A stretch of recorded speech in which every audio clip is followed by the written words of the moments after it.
मुनज़्ज़ा ज़ाहिद साहिबा मुनज़्ज़ा ये। ज़ाहिद साहिबा। जी, जी। कह मुन रही हैं कि how to discipline our thoughts. जी, जहाँरा, आप अच्छा क्या कहती हैं?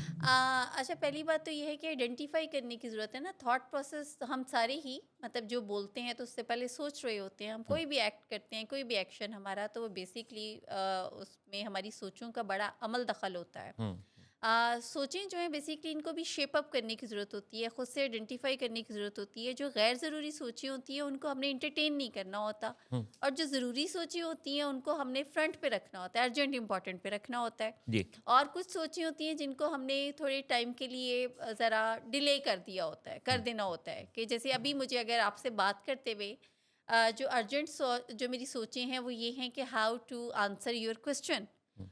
दूसरा जो पीछे सोच आ रही है वो ये है कि अच्छा अफ्तारी में अब क्या करना है? तो अब जो अर्जेंट इम्पोर्टेंट है I have to entertain that ना। तो जी। जो सोच बैक ऑफ द माइंड चल रही है उनको मैं डिले कर दूँगी। तो इसी तरीके से हमने अपनी सोचों को शेप अप करना होता है, हमने डिसिप्लिन करना होता है, लेकिन उसके लिए आइडेंटिफिकेशन बहुत ज़रूरी है। यहाँ पे मैं एक और चीज़ भी बताती चलूँ मोहसिन साहब, जी।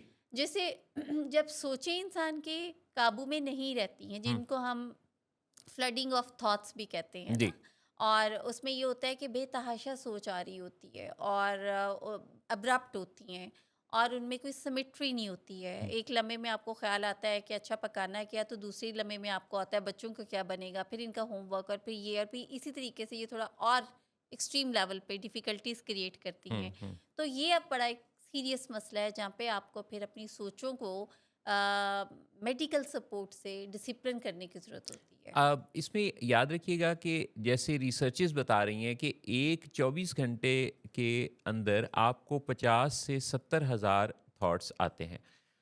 ये भी एक बड़ी अहम बात है कि जितने भी थॉट्स आते हैं, वो एक्चुअली आते नहीं, हम लाते हैं। यानी हमारा उन थॉट्स के साथ बड़ा गहरा रिश्ता होता है, हम उन्हें अलाउ करते हैं तो वो आते हैं। ये थॉट्स जब बेलगाम हो जाएँ, तो इसे एक बीमारी कहते हैं। जब ये थॉट्स बेकाबू हो जाएँ, बिखरे हुए हों, तो ये एक ऐसा मसला है कि जिस पर फिर हमें बाज़-औक़ात कंसल्ट करने की ज़रूरत होती है। जी, लेकिन पहला काम तो पहले है, और वो पहला काम क्या है? खुद इनका जायज़ा लेने के काबिल बनना। जी, जी। अपनी सोचों के बिखराव को पहचानना, और इसमें क्या-क्या रद्द-बदल करना है, कैसे करना है। अगर सोचें आपके काबू में नहीं हैं, थॉट्स अनवांटेड हैं और इनकी तादाद भी ज़्यादा है, और ये आपको बेचैन भी कर देती हैं, और इनका कोई मकसद भी नहीं है, और इनके साथ आपके हाल की मुताबिकत भी नहीं है, तो फिर ये फ़िक्र की बात है। हुँ, लिहाजा इन थॉट्स को डिसिप्लिन करने के लिए इंतज़ाम करना होगा 3 चीज़ों का। नंबर 1 ये है कि आपके जो पाँचों सेंसेस हैं, वो किस तरफ को एंगेज होते हैं, क्योंकि थॉट्स के क्रिएट होने का पहला कंपोनेंट आपके 5 सेंसेस हैं। हुँ। दूसरा जो इसका कंपोनेंट है, वो आपका बिलीफ सिस्टम है। आप यकीन किस बात पर रखते हैं? अगर आपका अकीदा और यकीन जिस तरफ है, तो थॉट्स आम तौर पे उस हिमायत में चल रहे होते हैं। और तीसरा आपके पास्ट एक्सपीरियंसेस हैं। पास्ट एक्सपीरियंसेस में आपके साथ जो कुछ भी हुआ, आपके थॉट्स हमेशा अपने हाल को भी उस तरफ कनेक्ट करते हैं। एग्ज़ैक्टली, और हम जैसे आइडेंटिफ़ाई करते हैं, अब मैं इनके लिए मुनज़्ज़ा साहिबा आपकी आसानी के लिए ये भी बताती चलूँ कि जो लोग ज़्यादा माज़ी को सोचते रहते हैं, तो वो इसका मतलब है कि थोड़ा लो मूड से ऑपरेट कर रहे हैं। जो लोग ज़्यादा मुस्तक़बिल के लिए सोचते रहते हैं, हर वक़्त मुस्तक़बिल की सोचें, तो वो एंग्ज़ायटी की तरफ जा रहे होते हैं, एंग्शियस होते हैं, परेशान रहते हैं। हाल में रहना, जैसे अभी मोहसिन साहब ने कहा, ये ज़्यादा ज़रूरी है। अच्छा, हाल में रहने के लिए जो है वो माइंडफुलनेस की बहुत सारी टेक्निक्स हैं, जी। जिनकी मदद से आप अपने हाल से कनेक्ट होते हैं। हुँ। जहाँ पाँव, वहाँ आपकी सोच अगर हो, जिस जगह आपके पैर हैं, अगर आप उसी माहौल, उसी एनवायरनमेंट से रिलेटेड कनेक्टेड हैं, तो ये आपको माइंडफुलनेस से आगाह करता है। वैसे तो हमारी नानी अम्मा कहती होती थी, "जित्थे पैर, उत्थे खुदा दी खैर।" बिल्कुल। तो जित्थे पैर उत्थे अगर आपका जो है वो आपका आपका आपकी सोच भी वहीं कनेक्टेड है। हुँ।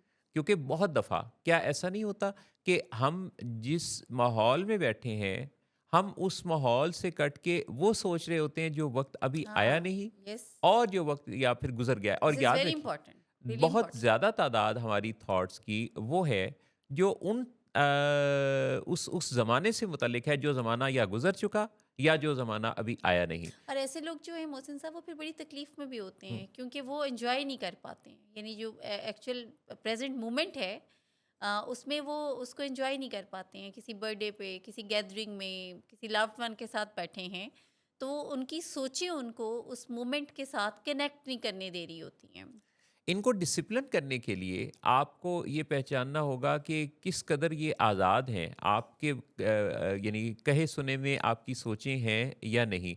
अगर आपकी सोचें आपके मुताबिक नहीं हैं और आपको लगता है कि ये बिन बुलाए मेहमानों की तरह अचानक चली आती हैं और फिर ठहर जाती हैं और फिर तेज़ी से आ जा रही हैं, तो इस पर काम करने की ज़रूरत होगी, पहचानने की ज़रूरत होगी कि ये जो मसला है, अ, ये अगर सवाल उठा है, अगर उँगली उठी है ना, जी। तो फिर मसला है ज़रूर।